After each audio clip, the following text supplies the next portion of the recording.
Mike and Teresa had been hiking together for over 15 years. They'd seen it all: abandoned campsites, wild animals, and unexpected places.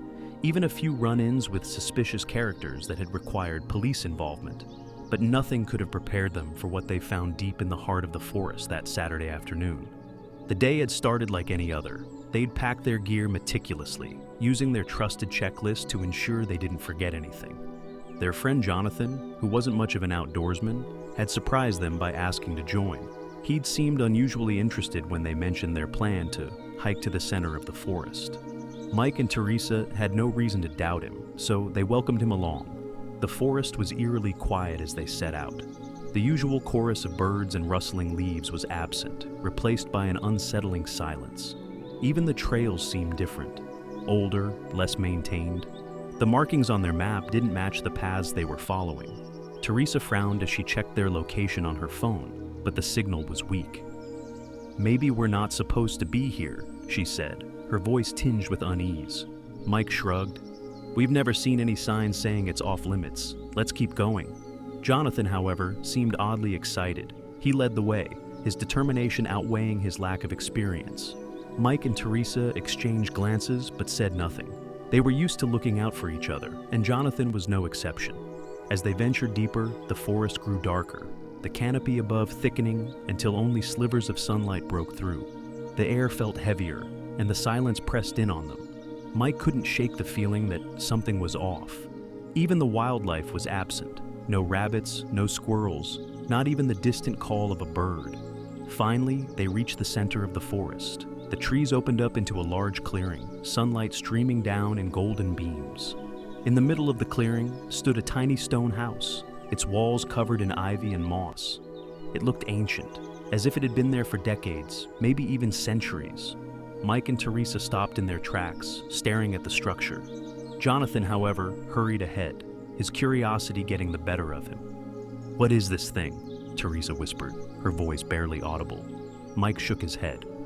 "I have no idea, but it doesn't look like anyone's been here in years." As they approached the house, they noticed something strange. A series of thin wires strung around the perimeter, about shin height. Mike nearly tripped over one, catching himself just in time. "What the hell?" he muttered, bending down to examine the wire. "Who would put these here?" Teresa's eyes widened. "Maybe it's some kind of trap." Before they could discuss it further, a strange noise broke the silence. A rhythmic ticking, like a clock, but softer, almost mechanical. It was coming from inside the house. Teresa's heart raced as she shone her flashlight through a small window. The beam of light revealed an empty room, but the ticking grew louder. She leaned closer, her breath fogging the glass. "Mike, you're not going to believe this," she said, her voice trembling. Inside the room was a small box, hooked up to the wires. It had an antenna and blinking red lights, like some kind of tracking device. Teresa reached through the window, carefully pulling the box toward her. "What is that thing?" Mike asked, his voice tense. Jonathan, who had been silent until now, stepped forward. "Let me see it," he said, his eyes gleaming with curiosity. Teresa hesitated but handed it over. Jonathan turned the box over in his hands, studying it intently. "This isn't just some random device," he said. "Someone went to a lot of trouble to put this here." Before they could discuss it further, a loud bark echoed through the clearing. Teresa froze, her flashlight slipping from her hand. The sound was close, too close. "Dogs," Mike said, his voice low. "We need to get out of here, now." Jonathan, however, seemed unfazed. He clutched the device tightly, his eyes darting around the clearing. "We can't just leave. This could be important." Teresa grabbed his arm. "Jonathan, we don't know what we're dealing with. Let's go." Reluctantly, Jonathan followed as they hurried back into the trees. The barking grew louder, accompanied by the sound of footsteps crashing through the underbrush. Mike and Teresa ran, their hearts pounding, but Jonathan lagged behind, still clutching the device. "Jonathan, drop it!" Mike shouted. "They could be tracking us." But Jonathan shook his head. "No way. This is too important." Teresa stumbled over a root, falling hard. Mike turned back to help her, but Jonathan kept running, disappearing into the trees. The barking was almost on top of them now. "Mike, we have to go," Teresa pleaded, her voice desperate. Mike hesitated, torn between helping Teresa and chasing after Jonathan. but the sound of a man's voice shouting commands decided it for him. He helped Teresa to her feet, and they ran, leaving Jonathan behind. They didn't stop until they reached the edge of the forest, gasping for breath. The barking had faded, but the fear lingered. Teresa collapsed onto a fallen log, her hands shaking. "What just happened?" she asked, her voice barely a whisper. Mike shook his head, his mind racing. "I don't know, but we need to find Jonathan." Before they could decide what to do, a man emerged from the trees. He was tall, with a weathered face and a forest ranger's uniform. A German shepherd trotted at his side, its ears perked. "You two okay?" the man asked, his voice calm but firm. Mike and Teresa exchanged glances. "We're fine," Mike said cautiously. "But our friend, he's still out there." The ranger nodded. "I'm Peter. I've been tracking a signal from a device that went missing in this area. Did you see anything unusual?"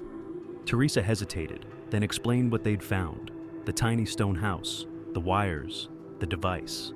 Peter listened intently, his expression unreadable. "That house is under surveillance," he said finally. "It's part of an old amusement park that closed decades ago. But there's more to it than that." Mike frowned. "What do you mean?" Peter hesitated, then sighed. "There's a rare species that's been spotted in this area. I've been monitoring it, trying to keep it safe. The device you found was part of that effort." Teresa's eyes widened. "So it's not dangerous?" Peter shook his head. "Not to you, but your friend? He took the device, didn't he?" Mike nodded. "We tried to stop him, but he wouldn't listen." Peter's jaw tightened. "We need to find him. That device is valuable, and if he triggers it, it could ruin months of work." Together, they set off back into the forest. It didn't take long to find Jonathan. He was sitting on a rock, the device in his hands, looking both triumphant and guilty. "Jonathan!" Teresa called, relief flooding her voice.